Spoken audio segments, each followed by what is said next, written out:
បាទជំរាបសួរថ្ងៃនេះខ្ញុំនឹងបង្ហាញបងប្អូនពីរបៀបធ្វើ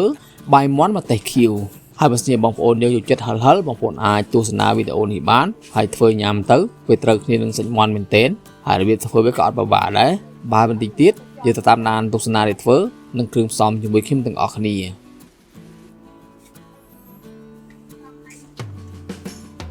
ហើយឥឡូវយើងមកធ្វើតែម្ដងហើយមុនមកខ្ញុំយកស្លាបមាន់យកមកប្រឡាក់នឹងម្សៅបំពងស្រួយសិនហើយយើងយកទៅបំពងតែម្ដងហើយចំណាយស្លាបមាន់នេះដែរគឺយើងអត់បានប្រឡាក់គ្រឿងអីទេណាយើងប្រឡាក់តែម្សៅបំពងស្រួយទេហើយយើងបំពងឲ្យឆ្អិនតែម្ដងមកហើយមុនយើងបំពងយើងត្រូវដាក់ប្រេងឆានៃក្តៅសិនណាបានសាច់មាន់យើងវាអត់ជាប់ជាមួយខ្ទះហើយយើងបំពងឲ្យវាឆ្អិនមកហើយពេលយើងដាក់មាន់បំពងយើងត្រូវបន្ថយភ្លើងតិចសិនណាកុំឲ្យវាខ្លោចអញ្ចឹងបានសាច់មាន់របស់យើងឆ្អិនដល់ក្នុងណា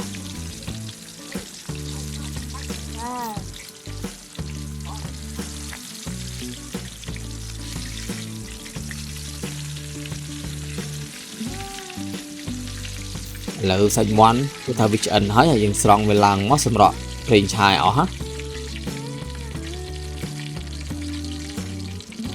ហើយបន្តមកទៀតខ្ញុំយកម្ទេសខៀវនិងខ្ទឹមសយកមកបំពងមកសិនណាយកបំពងឲ្យឆ្អិនណា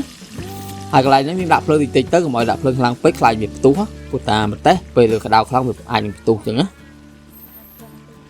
យើងដាក់ភ្លើងតិចៗសិនទៅហើយយើងកូរវាចឹងកុំឲ្យវានៅស្ងៀម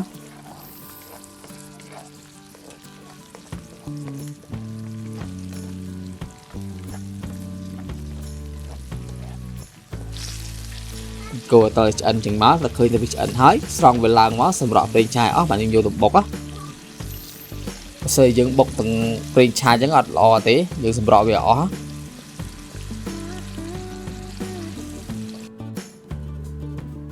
ឥឡូវប្រេងឆាវាអស់ហើយជាបន្តយកខ្ទឹមសហើយនិងម្ទេសខៀវយកមកបុកតែម្ដងមកហើយយើងបុកឲ្យម៉ត់មកហើយដូចខ្ញុំប្រាប់ចឹងមុខម្ហូបនេះគឺវាហឹលចឹងមកវាឆ្ងាញ់បងប្អូនបើបងប្អូនយកចិត្តហឹលបងប្អូនអាចសាកល្បងធ្វើបានរសជាតិវាត្រូវនឹងមាន់យើងមែនទេហើយយើងបុកឲ្យម៉ត់មកដល់ពេលម៉ត់ហើយយើងមកផ្សំគ្រឿងឲ្យដាក់អំបិលរ៉ូឌីប៊ីចេងស្ករសហើយច្របាច់ក្រូចឆ្មា2ចំណិតសិនមកក្រូចឆ្មាកុំតន់ដាក់ច្រើនពេកយើងដាក់តែ2ចំណិតសិនបានហើយព្រោះថាបើសិនជាវាស្ទើរជូរបានយើងថែមបើសិនវាជូរជ្រុលយើងពិបាកកែបងប្អូនហើយយើងកូរច្បល់វាសពគ្នាមកព្រឹងជាការស្រេចហើយយើងភ្លក់ទៅរសជាតិថែមថយតាមចំណូលចិត្តណាតែប៉ុណ្ណឹងយើងអាចយកទៅញ៉ាំនឹងសាច់មាន់របស់យើងបានហើយដូចខ្ញុំប្រាប់ចឹងរបៀបធ្វើវាអត់ពិបាកទេបងប្អូនហើយយើងបានម្ហូបមួយដ៏ឆ្ងាញ់ចឹងណា